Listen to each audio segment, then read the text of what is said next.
Seselja. Thank you. It's worth, I think, when we have these debates to say what the debate is about and also what the debate isn't about. And if I can briefly address some of the contribution from Senator Di Natale and the Greens. It's not about the alarmist ravings that we've heard from Senator Di Natale just then. It is not about the Greens' attempts to link every fire, every drought, every flood, every cold snap, every heat wave, every cyclone to climate change. In fact, to seek to capitalise on tragic deaths and link every one of them to climate change. It's not about that. It's not about that. What this debate is about, and it was nice that Senator Di Natale spent his last 5 minutes actually talking about the bills in front of us. What this debate today is about honouring the will of the Australian people. Now, it might surprise the Greens, but only the Greens, of the parties represented here, only the Greens have gone to the last couple of elections supporting a carbon tax. The Liberal Party hasn't gone to the last couple of elections supporting a carbon tax, and in fact, the Labor Party, hasn't gone to the last couple of elections promising to introduce a carbon tax. But Senator Di Natale rightly interjects, and I do pay him credit. The Greens are being consistent on this issue. They are being consistent. They may be wrong. They are wrong, but they are being consistent, as opposed to the Labor Party, who have been nothing but deceitful on this issue. So Senator Di Natale is spot on when he says the Greens are honouring what they said they would do before the election. They are wrong in it. They should honour the mandate that we have. But the Labor Party has now gone to 2 consecutive elections lying to the Australian people about the carbon tax. They've gone to— Sorry, Senator Seselja, please take your seat. Thank you. A point of order on appropriate language. I think the senator should select his words in line with the Senate and parliamentary language. I'll just seek some advice on that. Clerk, is lying—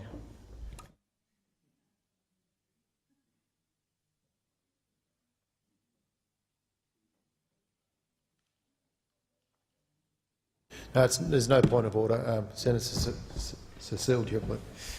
Thank you. We do note the Labor Party's sensitivity on this issue through Senator McLucas, and they haven't told the truth. They've lied to the Australian people a couple of elections in a row, and that is fundamentally what this debate is about. It is about honouring the will of the Australian people, not the 8% who voted for the Greens, the 8% who voted for a carbon tax.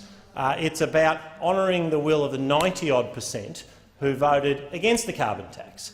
That's what this debate is about, because never before has a government sought to sabotage its own economy, as did the Labor-Greens coalition when it introduced the carbon tax. And never before, I think, has a political party, a major political party, lied about the same issue 2 elections in a row. 2 elections in a row, the Labor Party have gone to the people and lied about their intentions about the carbon tax. First, in 2010, saying they wouldn't bring it in. Then, having not honoured that promise, they went to the 2013 election promising to terminate the carbon tax, and now they have the opportunity and they are choosing to dishonour that promise again. Well, the mums and dads, the small businessmen and women, the pensioners of Australia are waiting. They are waiting for the judgment they delivered at the last election to be honoured in this place. That's what they're waiting for. They are waiting for the judgment that they gave on this issue to be honoured, and the Senate should respect the judgment of the Australian people. They should respect the judgment of those small businessmen and women, those mums and dads, those pensioners who are doing it tough, who want that relief and are now being told that what they voted for, and in fact what the overwhelming majority of people voted for, they are waiting for that to be honoured. In introducing this bill in the House of Representatives, the Prime Minister took the first and most important step in building a more prosperous economy for all Australians. This was a tax introduced by the previous government promising not to do it. They then promised to terminate it, and it's worth just listening. It's worth just reflecting on what Kevin Rudd had to say on it, because Kevin Rudd said before the election, before the 2013 election, the government has decided to terminate the carbon tax to help cost of living pressures for families and to reduce costs for small business. Well, we agree. We agree. We agree that terminating the carbon tax would reduce cost of living pressures and would be good for small business in this country, and that is what we're seeking to do. That is what we're seeking to do through these bills. This is a tax, unfortunately, that doesn't help the environment but does hurt consumers and does hurt businesses. It's a tax which is all pain for no gain. And it's staggering to fathom the true cost of the tax, a $7.6 billion hit on the Australian economy in 2012-13 and a direct hit on 75,000 businesses. $7.6 billion for an emissions decrease of only 0.1%. Now, scrapping the carbon tax will mean that families will be on average $550 better off this financial year. It will mean that electricity bills will be $200 lower a year and gas bills $70 lower a year. Now, electricity prices went up by around 10% because of the carbon tax. And we know, as Kevin Rudd himself said when he was promising to scrap it before the election, that scrapping the tax will relieve families of that cost burden. Now, we've seen recent examples. We've seen a recent example right here in the ACT with the Independent Competition and Regulatory Commission's determination.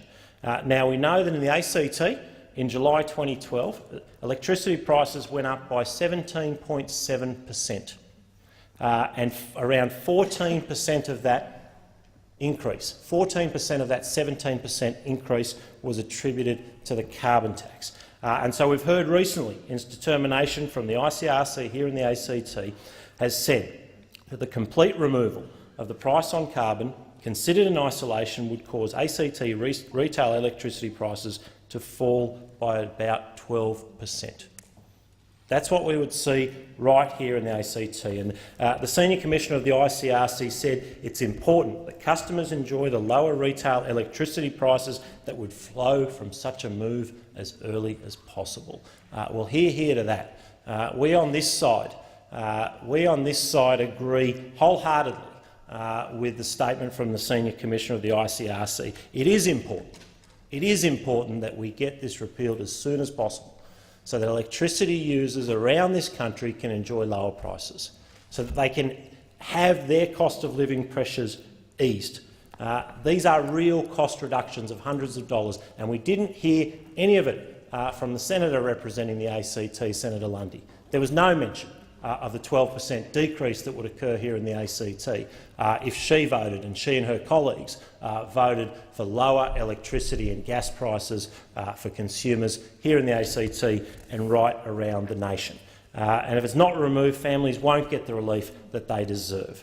The repeal of the carbon tax will enhance the competitiveness of both big business and small business. It means that businesses will save $87.6 million a year in compliance costs because they no longer have to deal with the red tape of the carbon tax. We on this side of the House of the Senate want to see businesses flourishing, and there are a range of things that need to be done. But lowering their costs, lowering their electricity costs, is a very important part of allowing businesses to flourish. And we know this because we've heard it from so many businesses. But just in the last few days, we've heard from the Virgin Australia CEO, John Borghetti, who stated the best assistance the government and the opposition can provide is the removal of the carbon tax, which has cost this industry hundreds of millions of dollars. You know, it's all well and good to lament issues that the industry is having, but those opposite, the Labor Party and the Greens, are imposing additional costs on those industries. They're imposing hundreds of millions of dollars of additional costs on those industries, and this debate is about that. It's about removing those costs. Virgin Australia reported a half-year loss of $84 million, which included a slug of $27 million for the carbon tax. We know for Qantas the figure is a $106 million hit to Qantas from the tax just this year. And this is a cost that overseas airlines don't pay. It's a cost that the vast majority of overseas businesses aren't burdened with. So it's effectively a reverse tariff. A reverse tariff that hits our companies, companies based here, companies employing people here, that doesn't hit their international competitors. That's why it's reckless. That's why Kevin Rudd was right to promise to terminate the carbon tax, and that's why the Labor Party should honour that promise, having broken the promise before the 2010 election. The hypocrisy of those opposite is astounding. And of course those opposite would be fully aware that not only is the carbon tax hurting now, it's also set to rise. At the beginning of the new financial year, if not repealed, the carbon tax will rise to $25.40 a tonne. Just last week, the Labor Party abandoned their support for carbon tax auctions. They said yes to saving businesses and consumers hundreds of millions of dollars.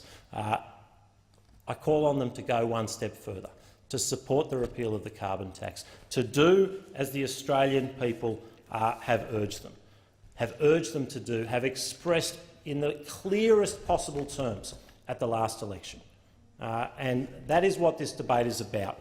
It is about honouring the will of the Australian people. It is about lowering the cost burden on businesses. It is about lowering electricity prices for families, for pensioners, for those doing it tough in our community. Not only are they doing it tough, not only do we have the Labor Party and the Greens voting to increase electricity prices, to increase gas prices, they are doing it in the face of the clearest possible message that has been delivered to them at the ballot box.